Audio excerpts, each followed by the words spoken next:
He seemed like a normal guy, so CIA underestimated him. He was just a normal worker for CIA, but they made a mistake by brutally killing his wife, who was his love of life. His revenge story is going to echo in your mind and heart, but with some mystery. Welcome back to Paramount Recapped. I don't have many subscribers, but your comments are my motivation, so don't forget to share your review. What's your name? Why does it matter? I like to know the names of the people I'm gonna kill. At the start, we meet John Branco, a CIA agent who's keeping an eye on enemy movements from a high-rise building. He's not alone, he's got his colleague, Ben Malloy, with him. Ben is a big deal in the CIA, holding the rank of station chief and known for his dangerous missions over the years. Right now, Ben and John are tracking a Russian secret agent who might be a threat to the US government. Soon, this Russian agent, Evgeny, spots Ben and walks up to him. Evgeny says he's just on vacation and not on any mission from the Russian government. Ben, skeptical, decides to keep an eye on Evgeny and suggests he take his vacation elsewhere. Your wife, she will be disappointed if you are late again. That night, Ben heads to a cafe to celebrate his wedding anniversary with his wife, Farah. Farah also works for the CIA, but she handles data input rather than field work. Ben clearly adores Farah, and they have a son who works out of town. Farah soon asks Ben if she can use the restroom, but just a few steps away, there's a massive explosion in the cafe.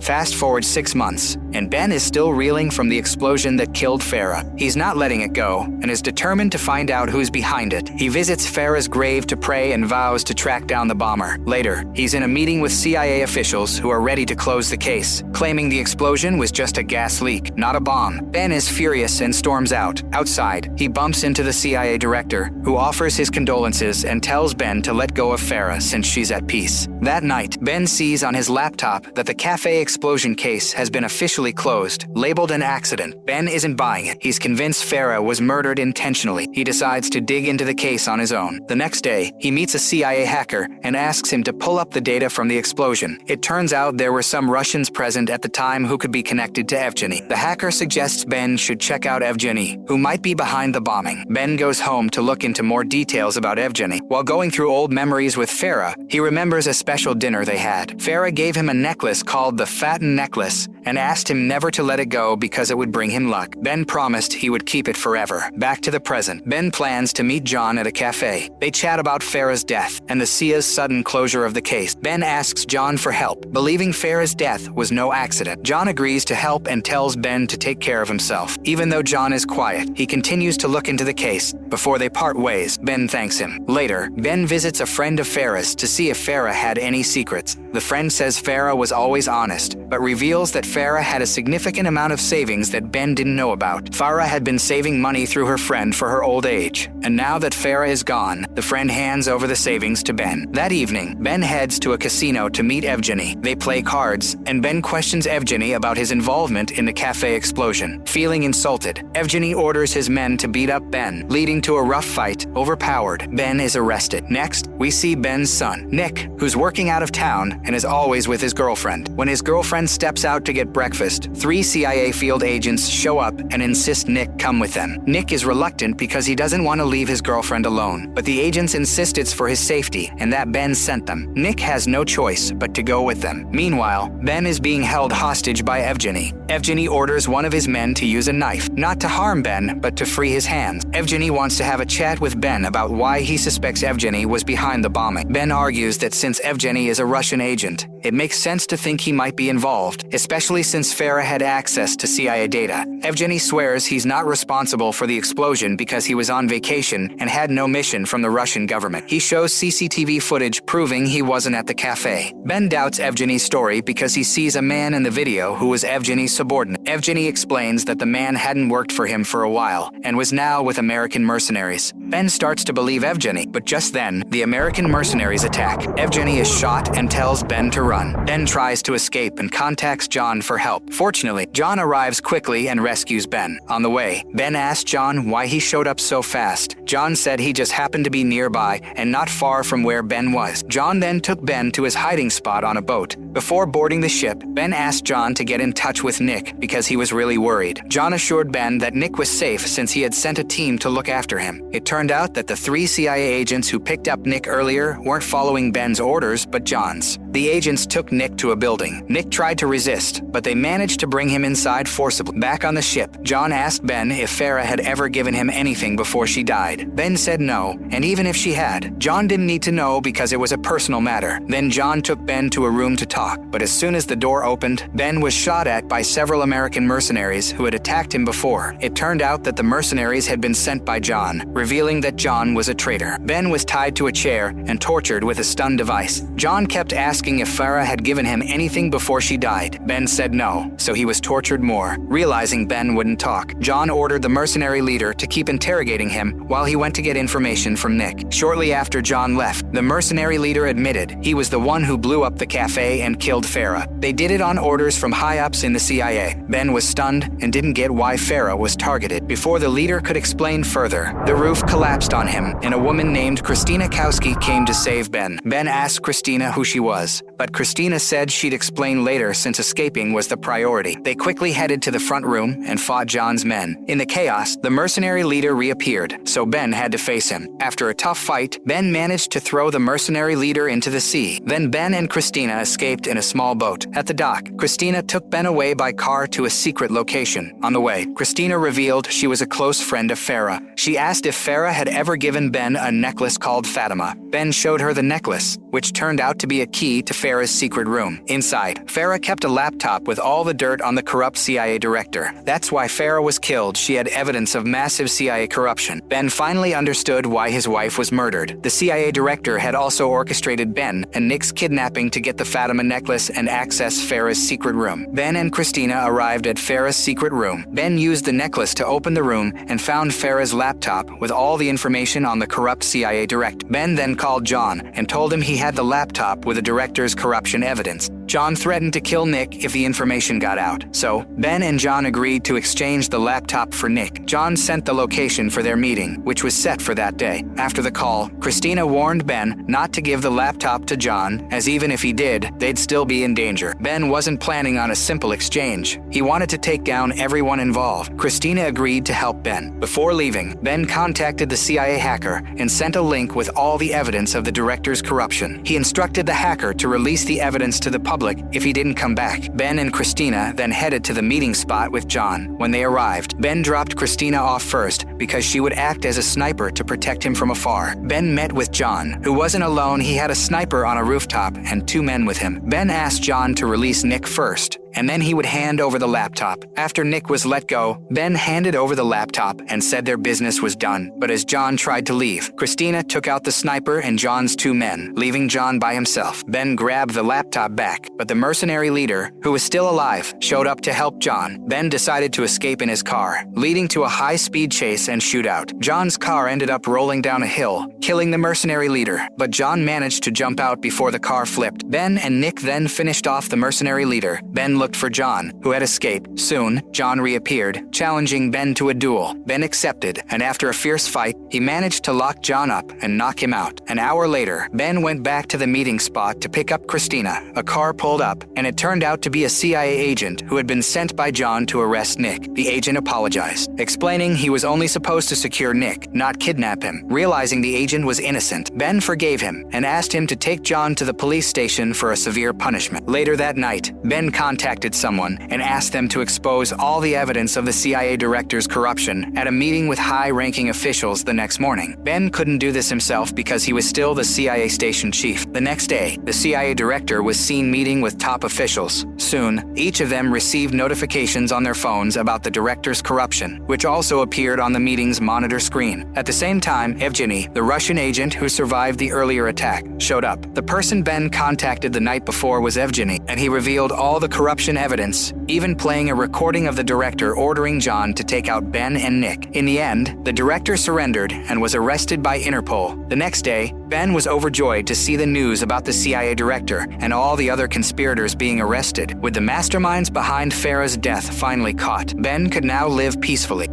Thank you so much for watching. If you enjoyed this video, please give it a thumbs up. It really helps the channel out. If you're new here, don't forget to hit that subscribe button and ring the notification bell so you never miss an update. We'd love to hear your thoughts, so drop a comment below with your suggestions for future videos, any questions you have, or just to say hi. Your feedback is super important to us and helps us create better content for you. Also, feel free to share this video with your friends, family, and on social media. It really makes a big difference and helps our community grow.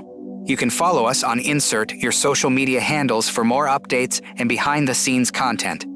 Thanks again for your support, and we'll see you in the next video.